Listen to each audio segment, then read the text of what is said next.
वैसे ही उनके बदले 1000 रुपया देना। पाला देखो नहीं करता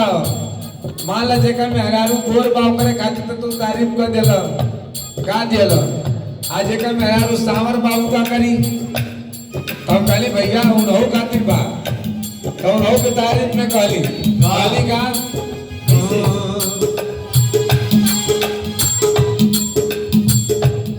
जवन बात बासवर को मेऊ गोर का करी जवन बात बासवर को मेऊ गोर का करी जवन करी देहि अनार तू अजोर का करी जवन करी देहि अनार तू अजोर का करी जवन बात बासवर को मेऊ गोर का करी जवन बात बासवर को मेऊ गोर का करी जवन करी देहि अनार तू अजोर का करी जवन करी देहि अनार तू अजोर का करी त इतना पर एक जनी रहला त कहला मान ला जे के सावर बा तो रहो खातिर कह देला जे गुरहर बा रहो खातिर कह देला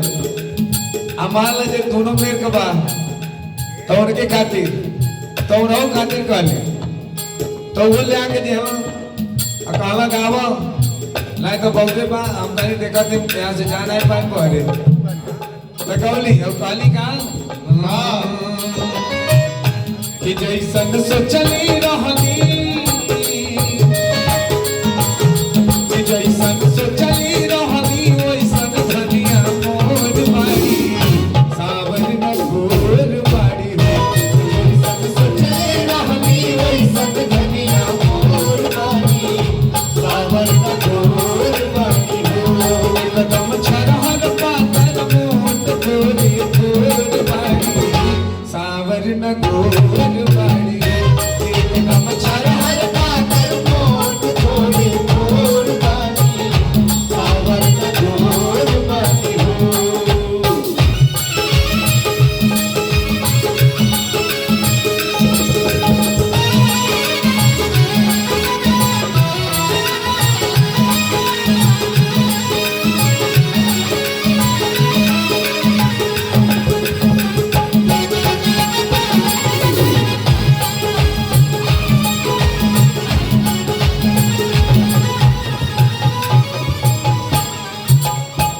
बाटे गोरे गोरे गाल कोमल ओठ लाल लाल हंसलू त गलिया पर होखेला चिका सका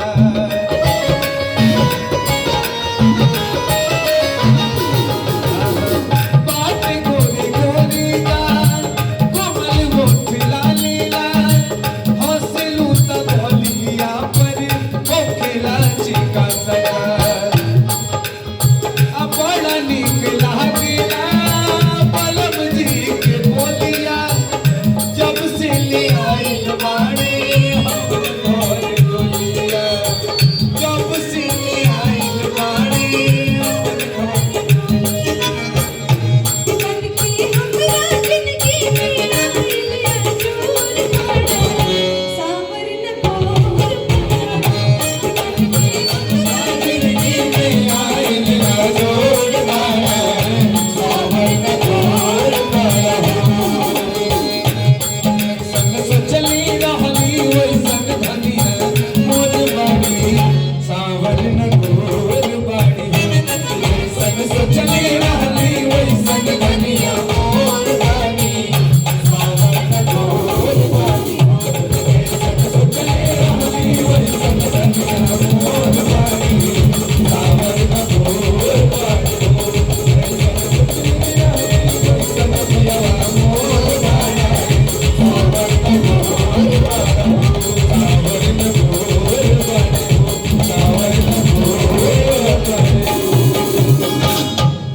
अगर अच्छा लगा हो तो मैं चाहूंगा एक प्यारी सी ताली आप लोग जरूर बजाएंगे क्योंकि कहा जाता है कि वो महफिल वो ससुराल क्या जहाँ साली न हो और वो महफिल क्या जहाँ ताली न हो तो ससुराल साली बिना और महफिल तालियों बिना सुनी रहती है, तो मैं चाहूंगा एक प्यारी सी ताली आप लोग जरूर बजा दें। और